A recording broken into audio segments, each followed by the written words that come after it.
Hello? Okay. Check, check. Oh, wow. We are I'm loud. like, can you get the... Hot mics. ¿Cómo lo apago? Panelist on the end with the handheld mic. Testing, testing. I only hear myself. Yes. So, all right, let's go one at a time. Let's start on the end. Give me a mic check. Mic check. All right, you're good. Next. Mic check. All right, next. Hello? Hello. Next. Hello, testing, testing. Test, test. All right, I think we're good to go. Thank you very much. Yay. All right, should we get started? You can go? Okay. People are still tripping. Buenos dias. Thank you all for being here. I'm Oriana Sandoval with the Center for Civic Policy and Center for Civic Action. Welcome. You can't hear me? Hold on. Okay. Welcome to our homeland and to our panel, New Mexico Rising, How Intersectional Organizing Turned the Tide for Democracy, Dignity, and Justice. So I'm here with an amazing panel of fierce warriors, leaders in the state, Andrea Serrano from Olé, Marcela Diaz from Somos un Pueblo Unido, Eli Cuna from Semilla Project, and Ata Chavez from NEVA. So thank you for being here with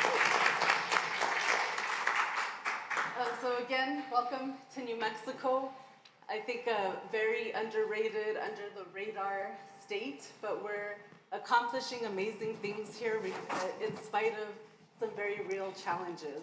And so, in today's conversation, we're really gonna highlight some of the challenges, some of the shifts, some of the wins, but really how we have transformed the political and the civic engagement landscape here in New Mexico to really center our communities of color that have been underrepresented and faced really harsh systems of oppression under multiple waves of colonization for many years.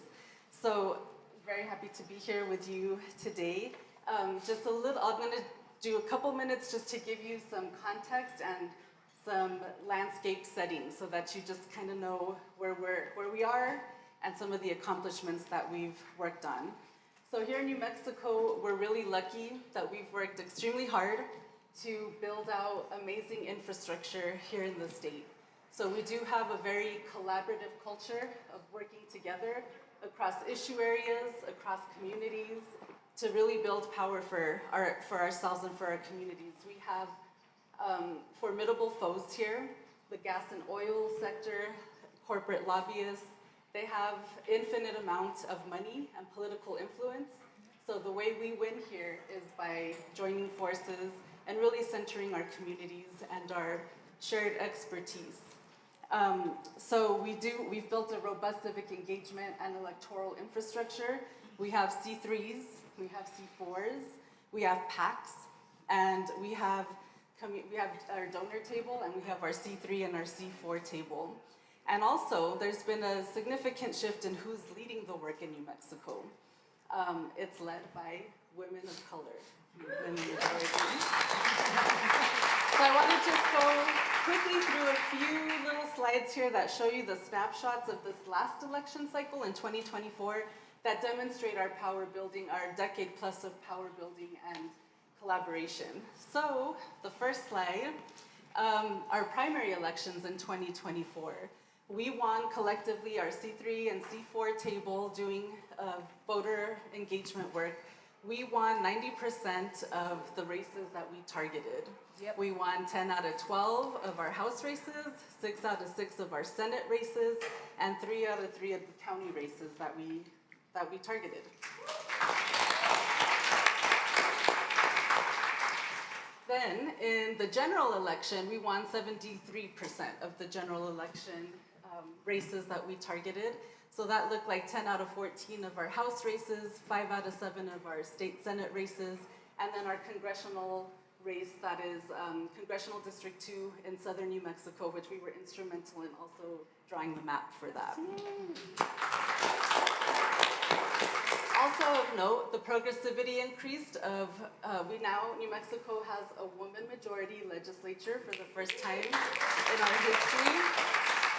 We elected 3 more progressives to the New Mexico State Legislature, 4 more people of color were elected, 11 more women were elected, and 7 of those women were women of color.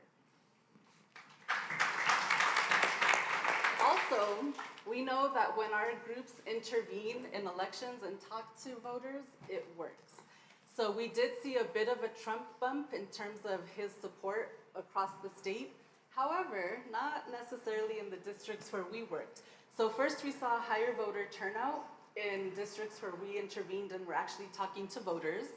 And then we also saw that Trump had smaller gains in the districts where we were actively engaging with voters.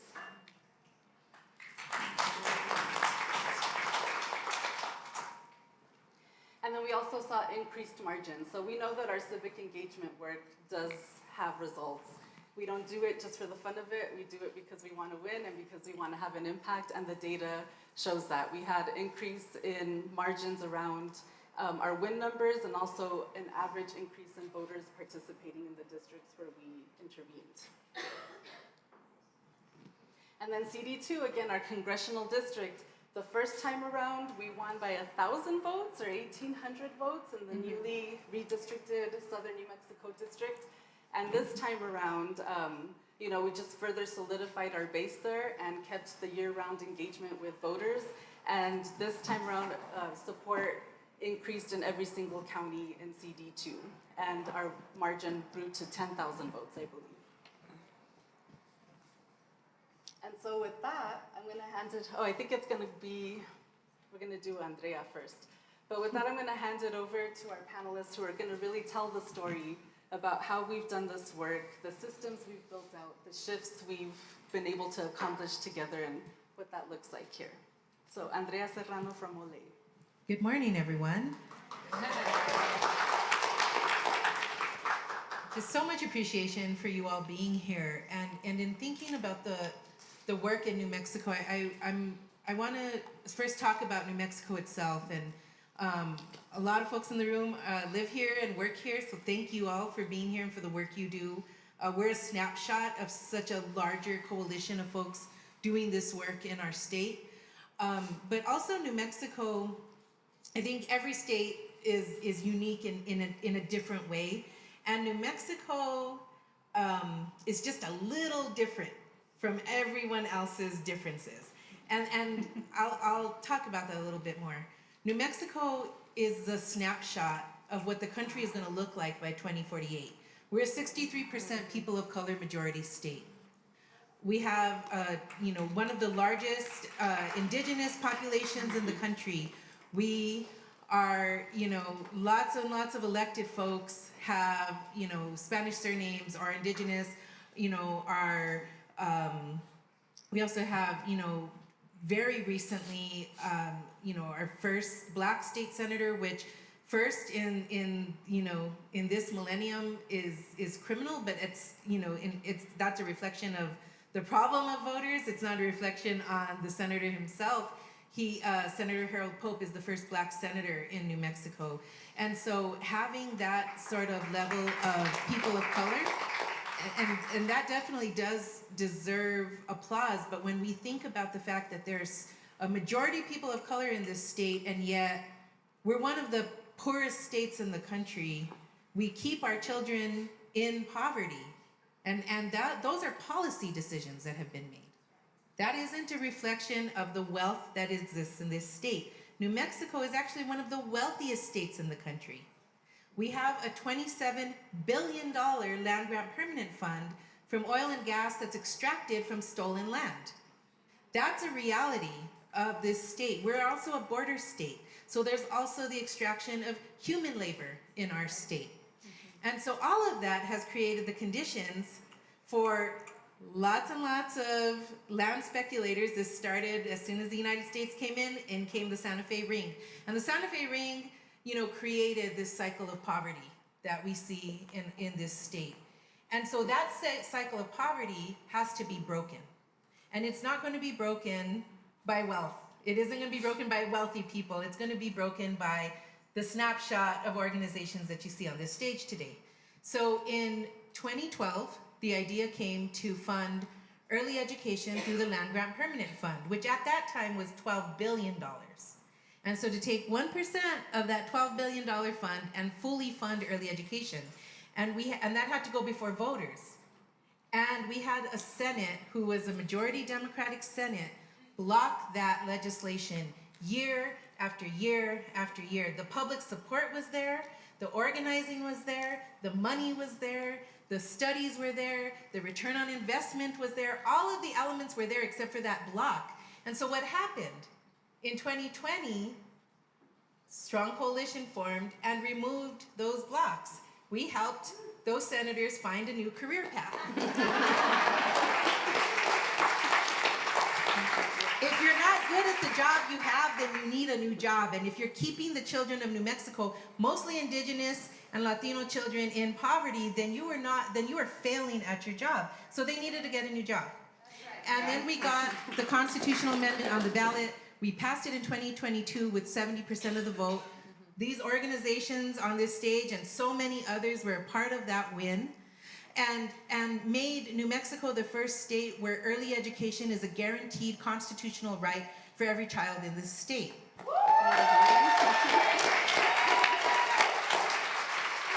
And it took an electoral intervention, it took organizing.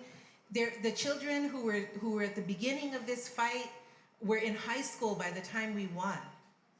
And, you know, we also had a very homegrown win. And so I'm gonna land the plane on this. I could talk about this for hours, but I'm gonna land the plane. But, you know, we didn't bring in out-of-state consultants. We didn't hire a messaging firm from New York, no offense to New York, but we're New Mexico, we didn't need a New York firm. We had the message. The message was the messenger. Ellie was our campaign manager.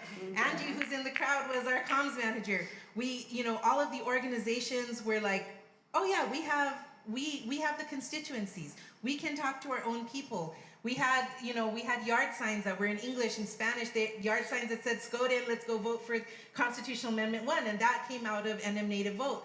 And so what I'm saying is that we can create the conditions to govern. And there will be roadblocks, but what we know, especially as people of color-led organizations, as queer-led organizations, and women-led and non-binary-led organizations, what we know is that we can remove those blockades.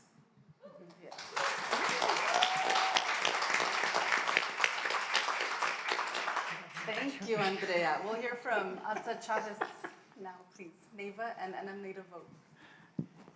Goatse Hopa Yate. My name's Asa Chavez. It's nice to be with all of you this morning. I'm going to expound a little bit on what Andrea was saying. The next thing that we took on was the New Mexico Voting Rights Act.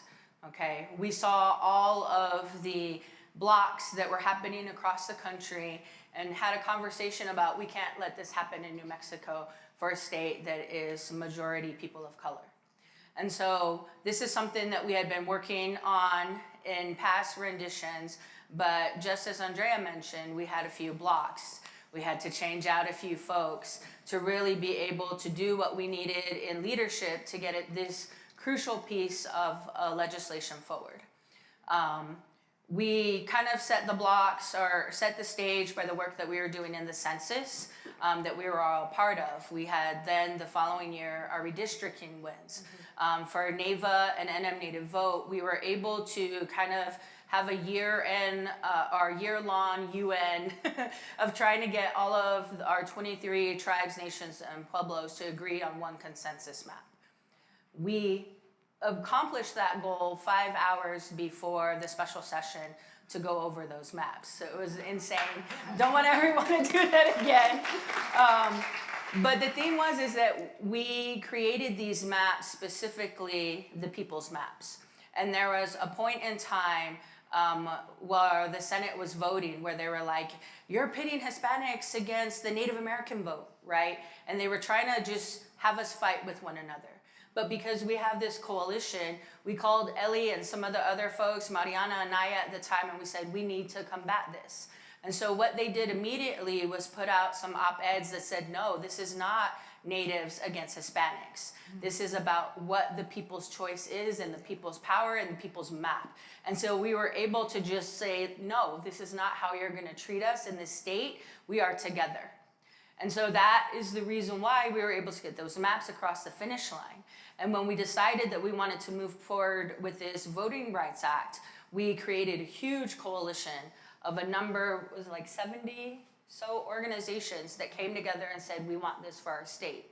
But the key thing, and one of the things that I love about us being with HIP and NAP together, is that, you know, my grandfather had told us of a time and a prophecy when the eagle and the condor were together. And they were able to fight together, right? For all the things, the black snake, everything that was coming. Us being together in this space is the coming together of that. We need to be able to recognize that we are stronger together as people of color, and that we have to stand together against all of the ish and craziness that is happening in our country. So I invite all of you in your individual states to start to do that as much as possible, because you can see that is what has happened on this stage here. And we will truly be stronger when we have us together. We were able to pass the first in the country Native American Voting Rights Act here as part of the work in the Voting Rights Act. And again, we fought with one another. We were able to remove those roadblocks, and we were amazed at how quickly that piece of legislation was able to get through once we were able to get rid of those roadblocks. And that's just to say that when you're able to have a strong coalition here, and you're able to speak to your leadership in the legislature and have them understand why it's better to work together, removing those blocks, changing around the players so that you have people that are willing to listen to the folks who are talking to the communities. Because each one of these organizations have organizers in their midst that actually talk to people on a daily basis. We have our Native Civic Engagement and Policy Table. All of our tribal leaders, our orgs are a part of that so that we have those conversations.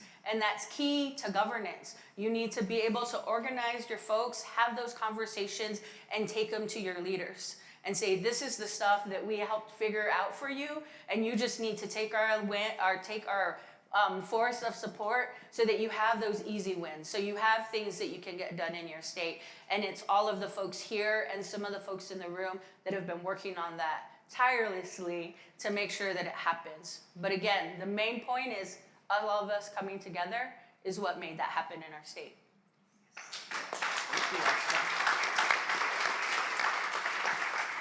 Thank you, Atza. Next, we'll hear from Marcela Diaz with Somos un Pueblo Unido. Hi, everyone. It's nice to be here. Welcome to New Mexico for those of you who are not from here. Somos is a statewide immigrant-based racial and economic justice organization. We turned 30 this year, and we have many lemas, many mottos, many sayings, and one of them is that we go out and we organize the unorganized, not the organized, right? And so a lot of that means that we're out in rural communities where we're seeing Latinos and immigrant families keep rural communities alive and help avert population stagnation, which is something that we're seeing at the state level. And one of those areas where we do that is in southeastern New Mexico, which is oil and gas country. I want to talk a little bit about that, but I want to start by welcoming you to New Mexico that really has this incredible tradition of immigrants' rights policies that have really been passed by community from throughout the state. And 30 years ago, after California passed Proposition 187, folks really started to organize. Chicanos, Mexicanos came together here in New Mexico and our Native American brothers and sisters to say what happened in California that would deny essential public services and the dignity of folks, mixed status families, will not happen here in New Mexico. And what we've seen in the last 30 years is incredible grassroots organizing around some of the most progressive, protective immigrants' rights legislation in the country. So driver's licenses back in 2003, in-state tuition and financial aid in 2005. We have some of the most protective, quote-unquote, sanctuary policies. It doesn't mean that our communities are not still being terrorized right now, but it does mean that we are not contributing as a state to that. And that really is because folks in our communities stood up to the fear and to all of the, just the fear and the terror over many, many administrations, not just this one. And so we're really excited to be able to contribute that to this broader coalition. Now, we organize in a lot of communities that are very red. These are communities that are dominated by oil and gas men at every level of government, right?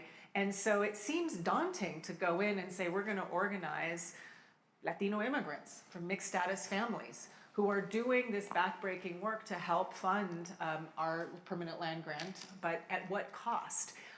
For the very first time, as a result of really strong organizing in this region of the state where more than 20% of these communities are foreign-born, are immigrants, in these very, very conservative, anti-immigrant, anti-worker communities, is we have folks that are coming and really working to create and to change and to influence the narrative about their own lives, right? So more than 42% of our state budget comes from oil and gas revenues. Our permanent land grant fund comes from royalties that are from the extraction of our natural resources. But the people that are most exploited within that industry are foreign-born in the southeastern part of the state in the Permian Basin, working 12 to 15-hour days, making $60,000 to $70,000 a year, which is better than if you're working in the dairies or in agriculture, but you are, you have a shelf life at 55, you're not unionized, you don't have pensions, you often don't have Social Security. So families there are being devastated by the industry, both in their communities as well as on the job. So what does it look like to be able to go in and actually organize folks around that? And that's exactly what our organizers in our communities are doing. They want to stand up for their rights. They want to be a part of these broader coalitions. And the example that I use is redistricting, right?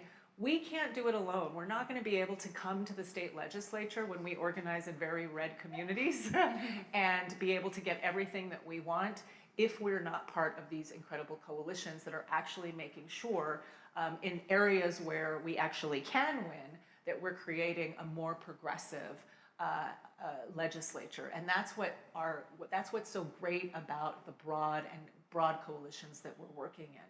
So we have folks that are coming from our communities and saying, okay, we want to tell our own story. We don't want the oil and gas men to say these are great jobs. We want to be able to speak for ourselves. That takes a lot of work and it takes a lot of organizing. And so in these communities, the story that I like to tell is about redistricting, right? And the census work that we all did together. And that, a lot of the folks, including at CCP and Eli, as some of them working to kind of bring all of our work to scale, which is great, is to have folks actually going in during the first Trump administration and ensure that they were counted in these communities so that we could participate in a broader effort to create the People's Map. And that's exactly what we did. We were door knocking initially, but then the pandemic hit and then it was a lot of phone banking and really with messaging that really made sense to those communities. So we were able to participate in that census effort and then very quickly participate in this redistricting effort that really has made a difference in our state. What does that look like? That looks like all the popular education, all the work, all the community organizing and power building over many, many years. And I tell the story of one person, Gladys, who was one of our organizers before she moved off. And she, during redistricting, would say, oh, I would tell people why we needed to participate in the census when I was knocking on doors or when I was phone calling them. But I didn't actually really know what that meant until Eli came and trained us on how to participate in these independent redistricting commission meetings. I didn't know either. And so we would have these independent redistricting commission meetings in the southeastern part of the state where you would see we have a brand and it's yellow. We wear yellow shirts. Everybody knows if there are a bunch of yellow shirts in the room, oh, that's Somos. Those are the immigrant community members that are fighting for their rights and organizing. And so you would have in these redistricting sessions, these independent commission redistricting sessions in the southeastern part of the state, the ranchers and the oil and gas men and the city councilors and saying, don't cut up our district. Don't make these changes, these important changes to our district because we in this region are a community of interest. On the other side of the room was a sea of yellow t-shirts who would get up and say, we do not share these people's interests. We are a community of interest, really powerful. They didn't know what to do with themselves. When people from their communities would come and say, these men do not represent us, and we need a radical change in this map so that we are represented. And that's exactly what happened. We could not do that by ourselves. We could not redistrict the way we did without those folks. And it really is an example of how it just takes all of us to be able to really be able to get what we need at the state level and at the local level. We have a 20-year trajectory and a plan to grow power in this region where immigrants are really, and immigrant families are really making a difference as essential workers in the economy, growing roots, are participating in elections. We also have a 501c4, Somos Acción. But really that is an example of how folks who generally are not invited to the civic table, to the political table, to the legislature. We don't need to be invited. We're knocking on doors. We show up in mass. We show up together. And that really is, I think, the story of New Mexico, this incredible community-based organizing, grassroots advocacy, really meeting people where they're at, organizing folks, and then they're going out, and even though many of them can't vote, knocking on doors, we can make a difference together. And so we're not in every place. We're in a lot of very conservative places, or we're very, very blue places or very red places. And so we need each other, and that's exactly what we've been able to do, to really fill in the whole statewide power building roadmap, which is what we're able to do. And that's how we've been able to continue to pass pro-immigrant policies at the city level and at the state level, continue to get money for workforce development for the Permian Basin and for disadvantaged workers and hard-to-reach workers and BIPOC workers all over the state. It's people really being able to rely on this whole coalition to come to the legislature, to go to the governor, to participate in these radical map-changing programs to be able to really do that. And so that is what you have walked into in our state, and we're just, and we were asked, like, what are the game changers? And it's investing in the people that are most impacted with good power building strategies. What we have been able to do in the last decade, and really in the last 30 years, I think, in New Mexico, is organize, but also become far more sophisticated because of the talents and the skills of all of our different organizations. And that's what we hope we can continue to do in the next decade to come. Yes. Thank you, Marcela.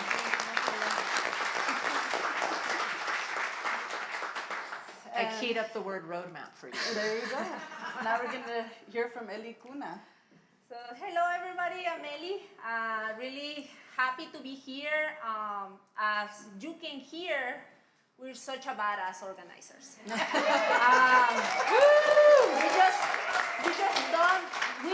We dream big, and we get the work done. And as a good organizers in New Mexico, our gas, our motivation is relationships. We are able to make it work with even little investment. That's how we are. Well, this is the reason why I'm gonna do my pitch, no worries. But what I'm trying to say is that we have been under-invested by philanthropy because we deliver.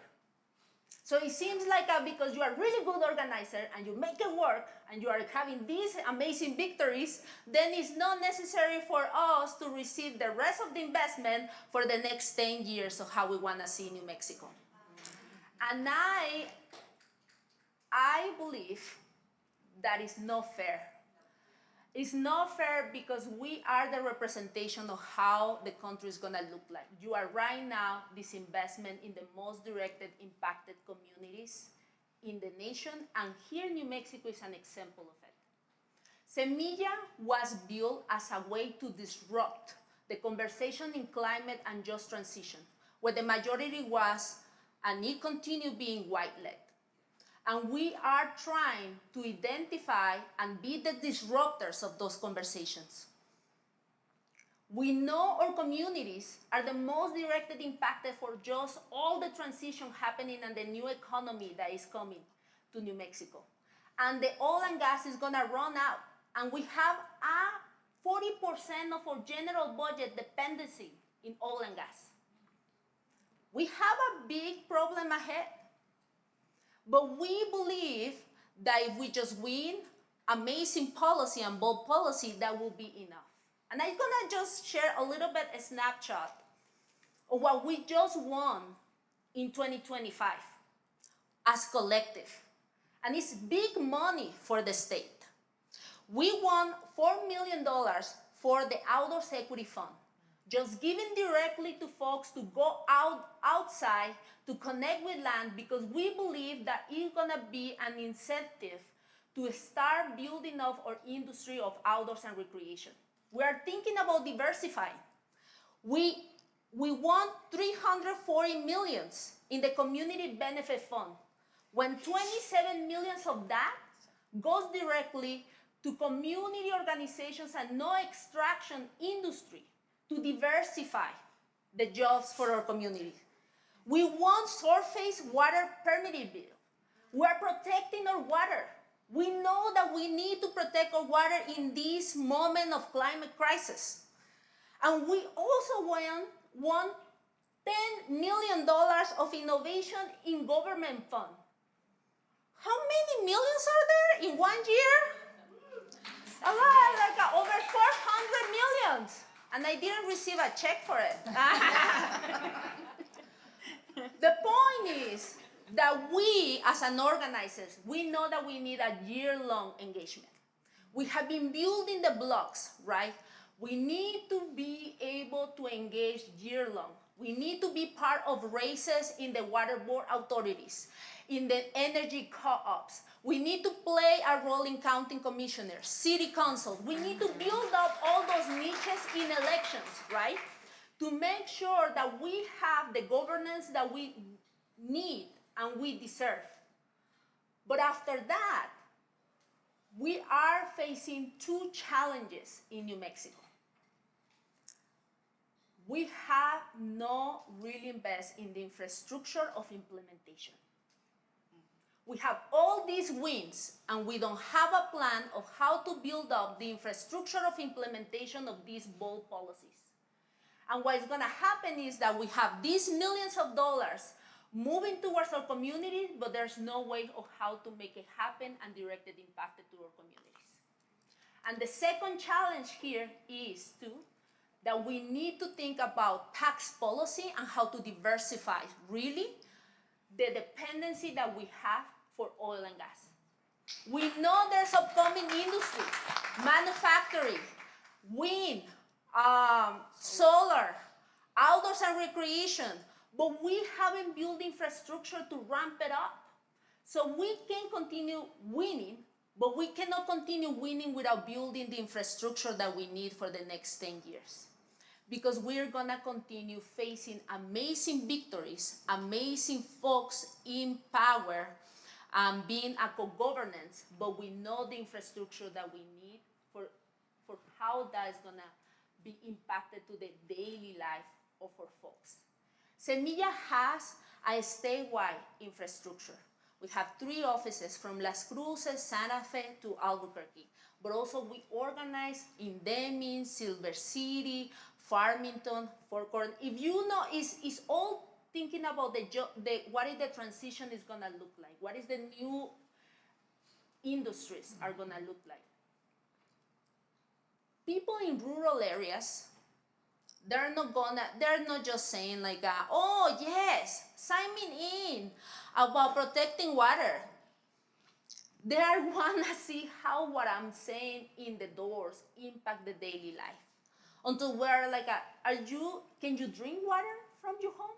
No, it has a bunch of shit in the water, so there's no way I can drink water in my home. Like, or it has arsenic. All those realities of our community is the way how we can really use to motivate our folks, and we as an organizer, we have the responsibility and the duty to build infrastructure, how that looks like.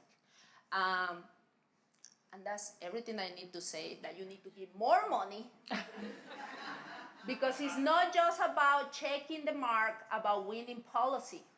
It's about how we sustain the infrastructure that is needed for this state to thrive.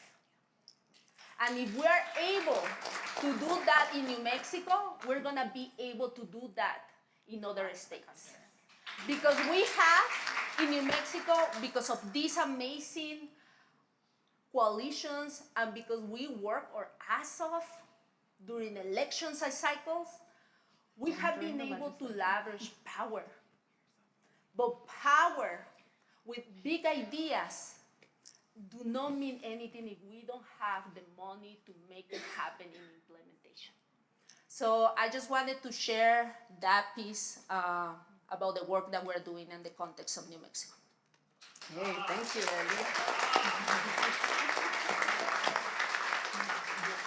Thank you. Well, as you've heard some amazing stories from our panelists, and I think you got a snapshot of the landscape in New Mexico, the work we're doing, the infrastructure that we're building.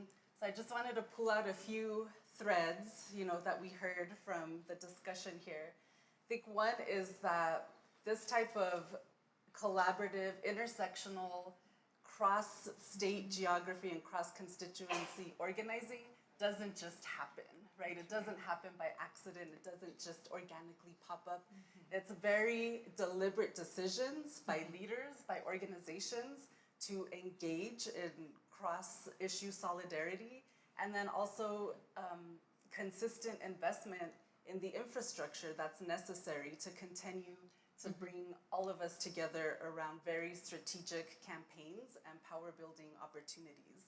So it's been, a decade plus, maybe 2 decades of this very deliberate, not get rid of that scarcity mentality. We're stronger together. There's more together. Yes. And then you've seen examples of how that plays out and some very transformational, very big wins, policy wins for the state.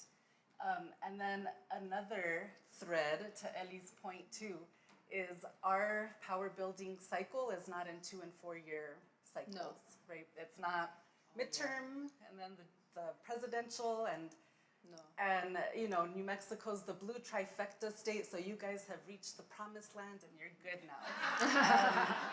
We know that's not the case. We still face some very serious challenges, and we have centuries worth of oppressive systems and colonial systems that we need to unpack and re-envision and redevelop in a new way.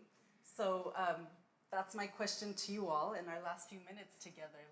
Why New Mexico? Why the continued investment? You guys are the blue trifecta, promised land, you're fine.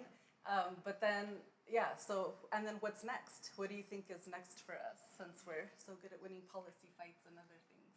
Go ahead. I think one of the things that is next is literally sitting on your table. Ellie was, keying up what we envision for the future, and that's the hub that you have on your table here. Because I think that is that next iteration of how we take the wins and actually have full implementation. We have people that have the ability to put all of this together. We have an idea of how to move it forward. The only thing that we're missing is the investment into our state to be able to make that happen. We have a lot of the pieces, and I really want to hone in on that point is the collaborative nature of how we work, But really, honestly, is like what Andrea was saying is that this state is what the rest of our country is going to look like in the next 10, 20, 30 years. And if we're able to figure out how to do it in New Mexico, that can cross over into all of these other areas and make our country a better place for everyone who lives here.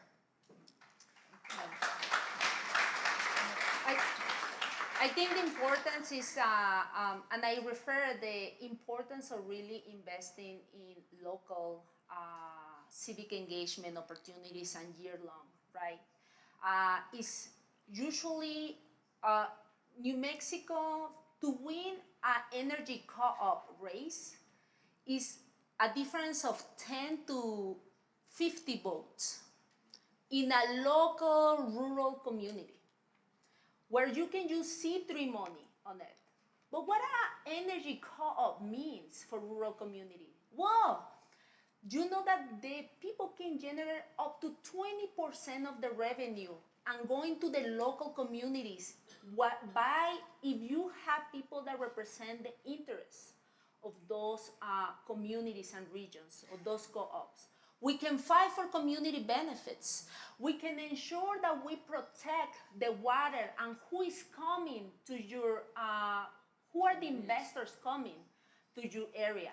This is just an example of how we need to be more sophisticated in each different races. If you do water boards, energy co-ops, county commissioners, if we do a state and house of state legislators, we are able to really not just pass amazing state legislation, but also be able to really have a ripple effect in the local rural communities. And plus that, we continue protecting CD2. So all that niching can be done. But if we are disciplined on keeping a year-long issue education and engagement in our communities, and I think New Mexico is in a special position right now to really pivot and also be a place to innovate those kind of multi-layers and also be able to try new innovative policy at those levels of implementation.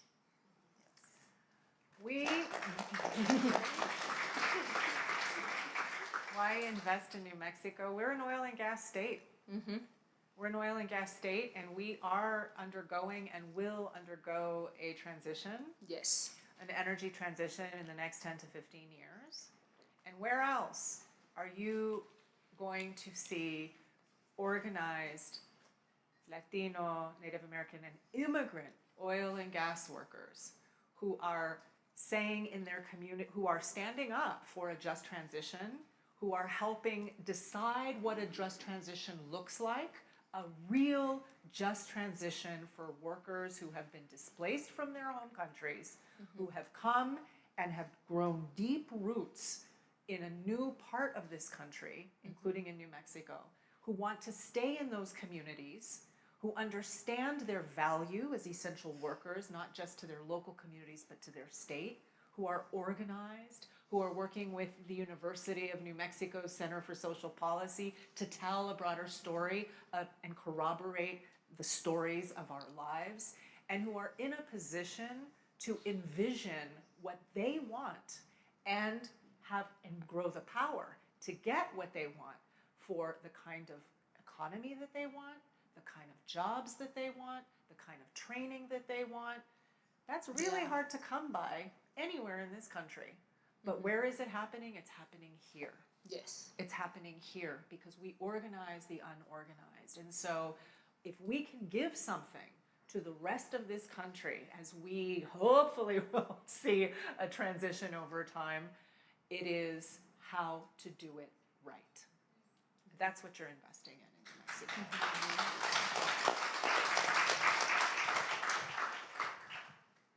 I think the other part of the question is, why wouldn't you invest in New Mexico? And you know, I say that because I think I often say in these spaces, in conferences and on panels, that New Mexico, you know, is the most innovative state you've never heard of. And,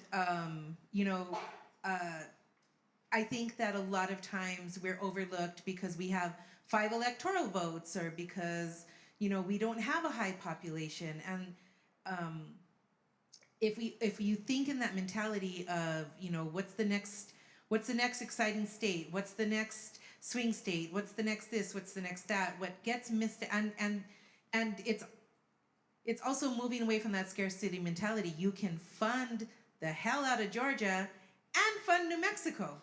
Like, we don't have to pit our states against each other and say, oh, well, that state's red, so we don't need to invest there, or that state's blue, so they're good, we don't need to invest there. There's enough. There is enough. There is enough in the endowment to go around. There is enough and then some to go around. And so why not invest in New Mexico? I've yet to hear a reason why not to invest in New Mexico. And you've seen us. I don't think anyone's going to come up to us and say, well, but actually, no, you won't. Because we show up daily in our work, and we stand, on business in every which way that we can think of. And last night, after our reception that we held at Plaza Justicia, Melanie and Oriana and I were like picking up a couch, and I said, no, I don't want to pick up this couch, but I will if I have to, right? And that's the thing, is that we will do, the panels, and it's so exciting to be among everybody, and also, protecting our staff. We are in a time right now where organizations are being terrorized, and so there's also that piece of it. Everyone is afraid. We get it. We know that, this administration is going after foundations. Before they go after foundations, they're coming for us first. And so where's the defense going to be for our organizations? And so that's where that investment has to come from as well. And then the last thing is the trust. And so I'm looking at the folks right here who are sitting at this table right here from our New Mexico donor table, who throw down for us time and time again, not because it makes their lives easier. I know it doesn't. Trying to convince folks not only why New Mexico, but why to trust organizations that are led by us. Why would we be the ones, who are coming up with the plan, and who are coming up with the message, and who are coming up with the strategy, and all of the folks who are in this room who are doing the work in New Mexico. I'm looking at OPEN, I'm looking at New Mexico Immigrant Law Center. I know I'm going to forget folks, and so don't yell at me afterwards if I didn't shout out your organization, because these are just the folks in my line of sight. But the reality is, we know what we need to do. We have the roadmap, and that would be my question that I pose to philanthropy is, why wouldn't you invest in our states, in all of our states? Because we have to move away from this idea of well, this is the best place for the investment. All of us are the best place for the investment, including New Mexico.